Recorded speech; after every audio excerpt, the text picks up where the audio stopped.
This is the rear suspension of i4 EV, which is pneumatic suspension. In mine, it got damaged due to an accident, so I thought to rip it apart and see what's inside. I have already replaced it with a new one. Only originals are available, so I just ordered a new one and replaced it. So here is the parts. When you take it out, there is a valve in here. This valve has to be removed, otherwise there will be compressed air inside.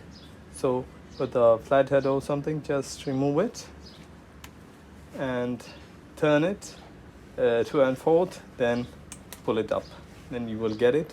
It's having a o-ring, and this is the lock which holds this one.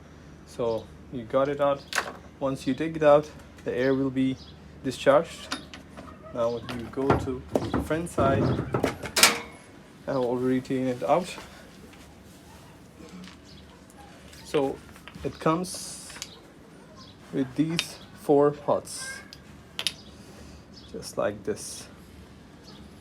So there will be a slip ring at the top, and then there will be a plastic cap with an o-ring, and this one is retaining washer or something. I don't know its functionality.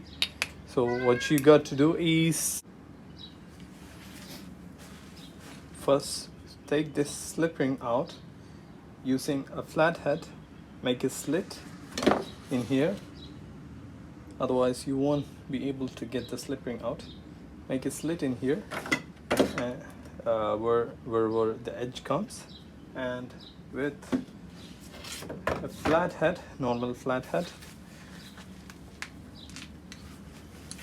just like this, it will be in this way. With the flathead, just pop this edge out, then you'll be able to pop out all the sides easily. So that is how you can get the slip ring out from this housing. Once you got it out, you will have this plastic cap with the o-ring. It will be just like this inside, so you have to use another flathead which is not that sharp to take it out, otherwise you will damage this o-ring. So you just take it out slowly, and you will get this particular washer as well. So that is how you get the front part out. After that, you can see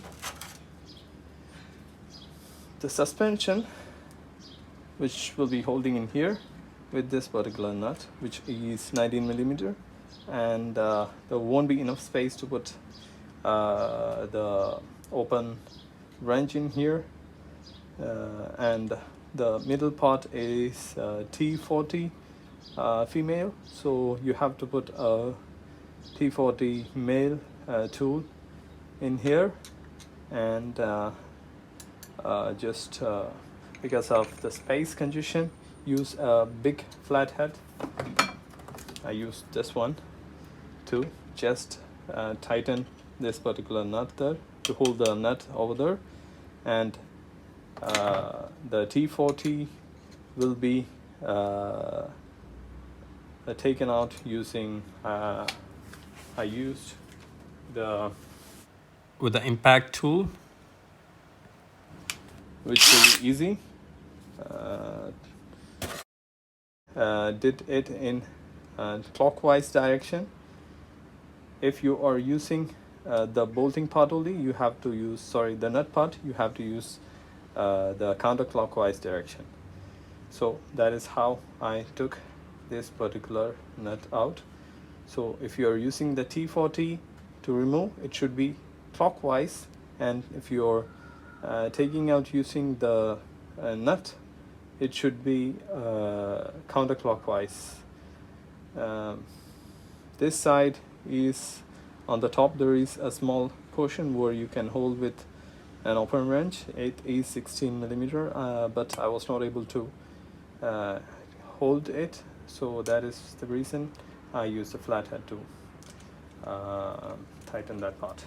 Once you got this nut out, you have to use bench vise, hold this particular part in the bench vise, or you can also hold this part, which is plastic, so don't tighten too much, and pull the suspension out from the housing.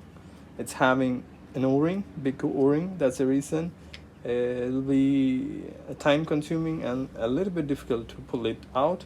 So I just rotated it to take it out. I just used a screwdriver to turn it and pull this particular part out from the housing. And there is bushes inside. The bushes is already there.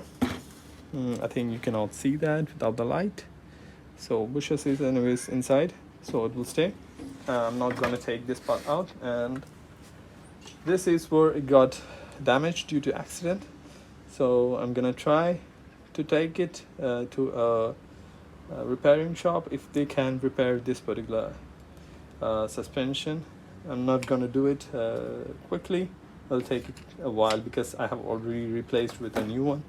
I don't have to spend my time checking shops who can repair this particular suspension. So I'm gonna just keep this safe because the air spring is good. It was 2023 model i4, so this should stay for longer. It has done only 16,000 miles in it. So that's it. If you need any advice, just let me know by leaving a comment. And that's about the disassembly. Thank you.